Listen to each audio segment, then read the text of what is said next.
ಕಳೆದ ತಿಂಗಳು ನಡೆದಂತಹ ಏಷ್ಯಾ ಕಪ್ ಟೂರ್ನಮೆಂಟ್ನಲ್ಲಿ ಭಾರತ ಮತ್ತು ಪಾಕಿಸ್ತಾನ ನಡುವಿನ ಪಂದ್ಯದ ವೇಳೆ ಭಾರತೀಯ ಆಟಗಾರರನ್ನು ಕೆರಳಿಸುವಂತಹ ಸನ್ನೆಗಳನ್ನು ತೋರಿದ ಪಾಕಿಸ್ತಾನದ ಬೌಲರ್ ಹ್ಯಾರಿಸ್ ರೌಫ್ ವಿರುದ್ಧ ಐಸಿಸಿ ಕ್ರಮ ಕೈಗೊಂಡಿದೆ. ಹ್ಯಾರಿಸ್ ರೌಫ್ ಪಂದ್ಯದ ಸಂಭಾವನೆಯ ಮೇಲೆ 30% ದಂಡ ಹಾಗೂ ಮುಂಬರುವ 2 ಏಕದಿನ ಪಂದ್ಯಗಳಿಂದ ನಿಷೇಧ ಹೇರಲಾಗಿದೆ. ಜೊತೆಗೆ 4 ಡಿಮೆರಿಟ್ ಅಂಕಗಳನ್ನು ನೀಡಲಾಗಿದೆ. ಭಾರತದ ಸೂರ್ಯಕುಮಾರ್ ಯಾದವ್ಗೆ ಪಂದ್ಯ ಶುಲ್ಕದ 30% ದಂಡ ವಿಧಿಸಿ 2 ಡಿಮೆರಿಟ್ ಅಂಕಗಳನ್ನು ನೀಡಲಾಗಿದೆ. ಇನ್ನು ರೈಫಲ್ ಸಂಭ್ರಮಾಚರಣೆ ಮಾಡಿದ್ದ ಪಾಕಿಸ್ತಾನದ ಸಾಹಿಬ್ಜಾದಾ ಫರ್ಹಾನ್ಗೂ ಎಚ್ಚರಿಕೆಯನ್ನು ನೀಡಲಾಗಿದ್ದು 1 ಡಿಮೆರಿಟ್ ಅಂಕವನ್ನು ನೀಡಲಾಗಿದೆ. ಇನ್ನು ಜಸ್ಪ್ರೀತ್ ಬುಮ್ರಾಗೆ ಎಚ್ಚರಿಕೆ ಮತ್ತು 1 ಡಿಮೆರಿಟ್ ಪಾಯಿಂಟನ್ನು ಐಸಿಸಿ ಈಗ ನೀಡಿದೆ. ಪಾಕಿಸ್ತಾನದ ಆಟಗಾರರು ಏನೋ ಫ್ಲೈಟ್ ಬೀಳೋ ಥರ ಒಬ್ಬ ಮೊಹಮ್ಮದ್ ರೌಫ್ ಏನೋ ಒಂದು ಸನ್ನೆ ಮಾಡಿದ್ದ, ಈವನ್ ಜಸ್ಪ್ರೀತ್ ಬುಮ್ರಾ ಕೂಡ ಮಾಡಿದ್ದು, ಸೂರ್ಯಕುಮಾರ್ ಯಾದವ್ ಇವರೆಲ್ಲರೂ ಕೂಡ.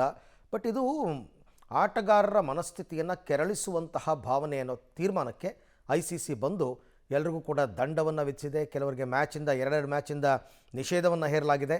ಹ್ಯಾರಿಸ್ ರೌಫ್ಗೆ ಸಂಭಾವನೆಯ ಮೇಲೆ 30% ದಂಡ ಮತ್ತು ಮುಂದಿನ 2 ಏಕದಿನ ಪಂದ್ಯಗಳಿಂದ ನಿಷೇಧವನ್ನು ಹೇರಿದ್ದಾರೆ.